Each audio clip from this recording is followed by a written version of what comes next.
ዛሬ እንግዲህ በጣም ትልቅ እንግዳ ወደ ቤቴ ጠርቻለሁ። አሁን ደግሞ ወደዚህ እየመጣ ይገኛል። ከአንድ ደቂቃ በኋላ ይደርሳል። ለዛም ነው ያልበላ ነው ምንም ነገር። በቃ ጃኒን መሆን አይቻልም።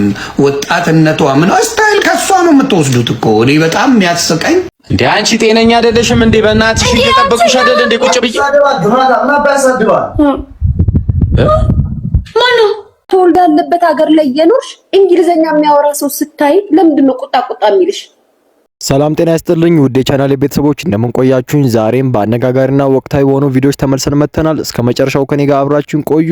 ይሄን ቪዲዮ ሁላችሁም ላይክ በማድረግ ጀምሩት። አንድ ነገር ነግራችኋለሁ። ንጹህ ልብ ያላቸው ሰዎች በጣም ጥቂት ናቸው እዚህ ዓለም ውስጥ። እኔ የተማርኩት ነገር ኢትዮጵያ ከመጣው ጀምሮ ያስተዋልኩትና የታዘብኩት አንድ ነገር ቢኖር ከአቅራቢያ የነበሩ በጣም ብዙ ሰዎች ለኔ ክፉ የተመኙልኝ ሰዎች ነበሩ። እኔ ያላየኋቸው ለምን መጥፎነት ይኖራል ብዬ ስላላሰብኩኝ፣ ሁሉም ሰው በራሴ ስለለካውኝ ግን እንድትጠነቀቁ ፈልጋለሁ። እውነቴን ነው የምላችሁ። ልባቸው ላይ ቅናቻ ያደረባቸው ሰዎች አሉ፣ ጥላቻ ያደረባቸው ሰዎች አሉ።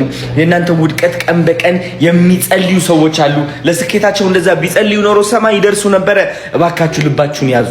እባካችሁ ሁሉም ሰው አትመኑ። ክብር ስጡ፣ ፍቅር ስጡ፣ ግን ደግሞ እወቁት። ይህ በመከራ ነው የተማርኩት። እኔ በስንት ጉዳት ነው የተማርኩት። በስንት ወሬ በመስማት ነው የተማርኩት። ከኔ ጋር ሆኖ እያጎረሰኝ የነበረ እያቀፈኝ የነበረ ሰው አንተ እሱ እኮ በጣም የሚጠላ ስለአንተ ክፉ የሚመኝ ሰው እኮ ነው ሲባል የሰማው ሰው ነኝ በጆሮዬ። እኔ አሁን እውነቴን ነው የምላችሁ። ልባችሁ ብቻ ንጹህ አድርጉ።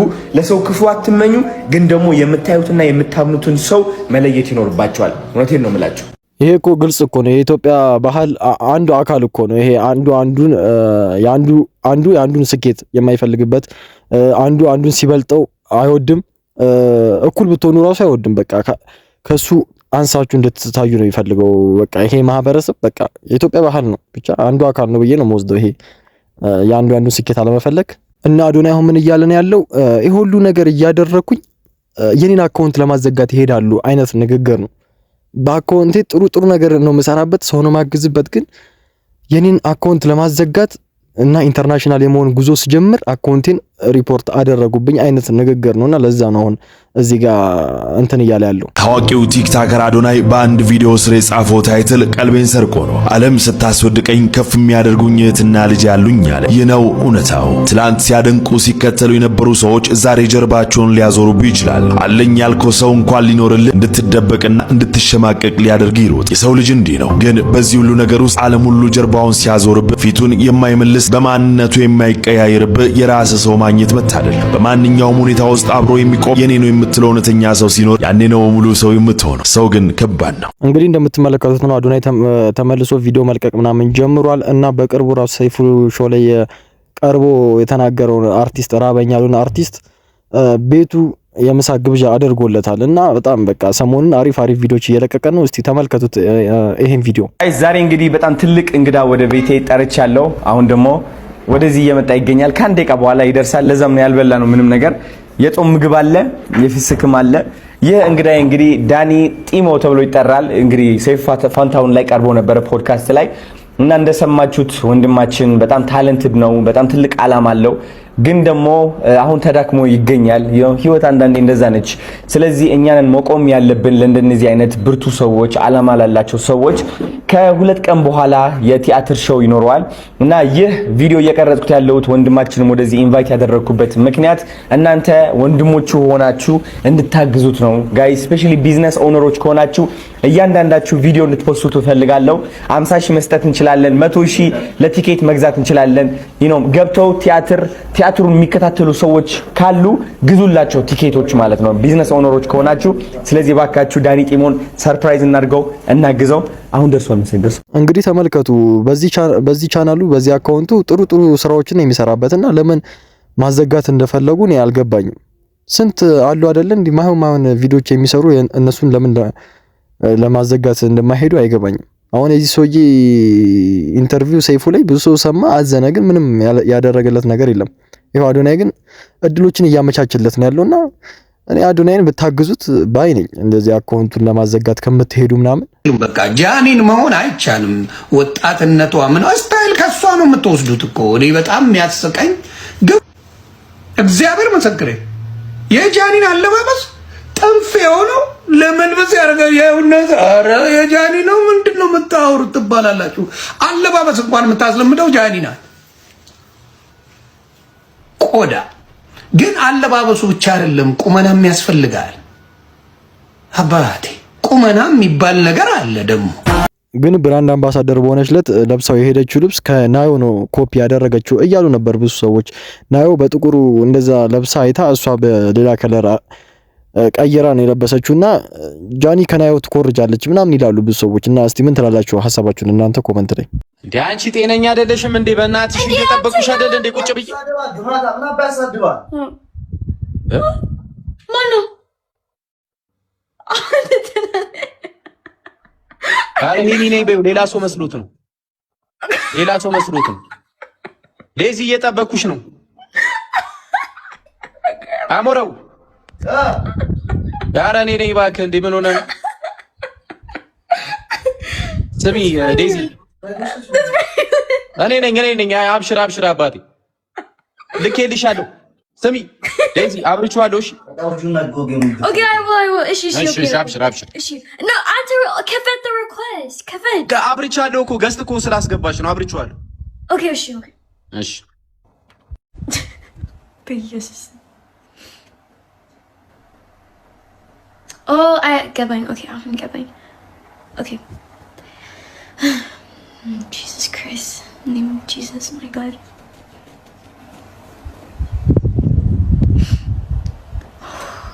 Guys, please tell Friday to request me. Bemar. Even now when I see you. Oh, you request. I did.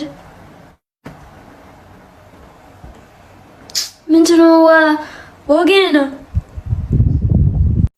እዚህ ጋር ሙሉ ሪካርዱ ስለሌለ ነው እንጂ ሙሉ ሪካርዱ ላይ ይቅርታ ብሎታል። እሱ መሆኑን ስላላወቀ ነው እንደዚህ የተናገረው። ኤሌክትሪክ ገመድ ሰርቋል ብለው ከተኛበት ቦታ 3 o'clock ደውለው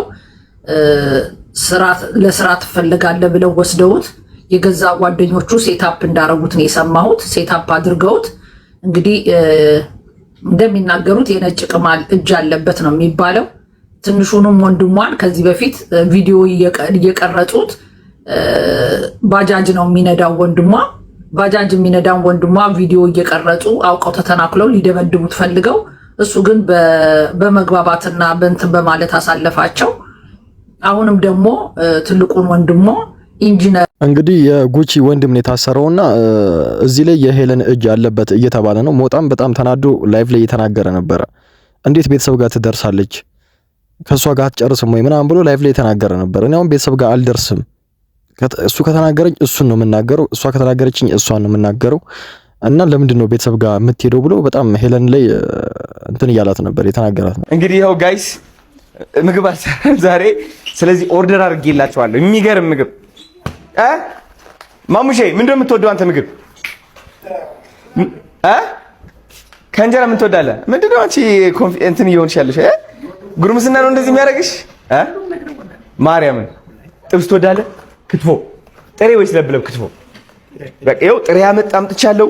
እንጀራ አለ እዚህ ጋር፣ ሚጥሚጣ አለ የምትወዱ ከሆነ፣ ቆጮ አለ ተይዟል። ሁሉ ወይ እቺ ነገር ፈሳለች። ክትፎ፣ ከዛ ደግሞ ክትፎ ጥሬ፣ ከዛ ደግሞ ሽሮ። ሚጾም አለ ከእናንተ? ጾሚ ማን ነው? ብሩኬ ጾም ያለሽ? ጾም አለ ተዝፍሽ? ምን አመለጥ? ተሳስተህ ነው? እኔ አባት ሳምን ሁሉ ተሳሳትክ። ይሄ ስህተት አይደለም፣ ምርጫ ነው ወንድም ማለት ለአንድ ሳምንት እንዴት ሰዎች የኔ አባት ተወልዶ ያለበት ሀገር ላይ የኖርሽ እንግሊዘኛ የሚያወራ ሰው ስታይ ለምንድን ነው ቁጣ የሚልሽ? ለምንድን ነው ቁጣ የሚልሽ? ለምንድን ነው የምትናደጂው? ልጁ ጋይስ ምንም አላለም፣ ገባ በነገር ነው የጀመረችው። ከዛ የምትችላትን እንግሊዘኛ ወርወር አረገቻት። ቶሎ ብላ ፈርታ እኮ ነው፣ ደንግጣ እኮ ነው ጋይስ። ምንም እኮ አላለም ልጁ ምንም። አረ እነዚህ ሴቶች አሁንም ጸብ ላይ ነው እንዲያሉት። ምንድን ነው እነዚህም በአካል ነበር አገናኝቶ በቃ እንዲወጣላቸው ማድረግ። ጊዜ የተጠባበቁ በቃ አንዷን ትናገራለች ምናምን። አረ ሰው ሰለቸው፣ ህዝቡም ሰለቸው። ወይ በአካል ተገናኙና ፍቱት ችግሩን። እና የምትሰጠው ላይክ ተናግሯት የሆነ ነገር ብሏት ቢሆን ኑሮ ልክ ናችሁ። ይሄ ሰልፍ ኮንፊደንስሽ ስለሌለሽ ስለምትፈሪ ስለምትሸማቀቂ ምናምን ነው። እና ለምንድን ነው ሁልጊዜ እንደዚህ አይነት ነገር አይብሻለሁ? ወይ እንግሊዘኛ የሚያወሩት አትገናኝ፣ ካልሆነ ግን ድፈሪ።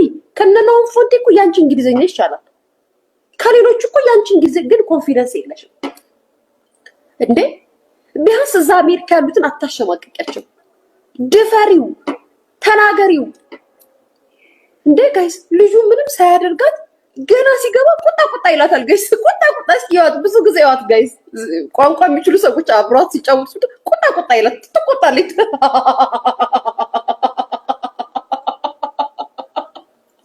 ትቆጣለች፣ ብስጭት ትላለች። ከዛ በዛ ነው የምትሸፈነው። ምንም እኮ ሳያረጋት ልጁ እኮ ምንም እንግሊዘኛ እነ ጃኒ እነ ፊዮና ራሱ በድፍረት ላይቭ ላይ እንግሊዘኛ እያወሩ እንዴት ቤታ አታወራም? እዛ አሜሪካ እየኖረች እንዴት ትንሽ እንኳን በድፍረት አታወራም? ከነ መቼስ ከነ ጃኒ ከነ ፊዮና አታንስም። በጣም እኮ ይገርማል። ግን ሊያም ብትሆን ያው ናቸው። ብቻ ቲክቶከሮቹ ሁሉም እንግሊዘኛን ይፈሩታል። ምን እንደሆነ አላውቅም። በኮንፊደንስ መናገር አለባቸው። እንደውም ትንሽ እነ ጃኒ እነ ፊዮና በኮንፊደንስ ያወራሉ። ሌሎቹ ጸጥ ነው የሚሉት ወይ ይወጣሉ ከላይ። እና ምን ልላችሁ ነው፣ ኮንፊደንስ ከጃኒ ተማሩ፣ ብልጠትን ደግሞ ከፊዮና። ፈረንጅ ላይቭ ላይ ከገባባችሁ እንደ ፊዮናን እንግሊዘኛ ፈረንጁ ሲያወራ ኔትወርክ አይሰማም እያላችሁ እንትን ማለት ነው። ወይ ደግሞ እንደ ጃኒ በኮንፊደንስ የመጣላችሁን እንግሊዘኛ ማውራት ነው። በቃ ከነሱ ይሄን ትምህርት ውሰዱ። የዛሬ ቪዲዮአችን ይሄን ይመስል ነበረ። በቀጣይ ቪዲዮ እስከምንገናኝ ሁላችሁም በያላችሁበት ይመቻችሁ። ቻው።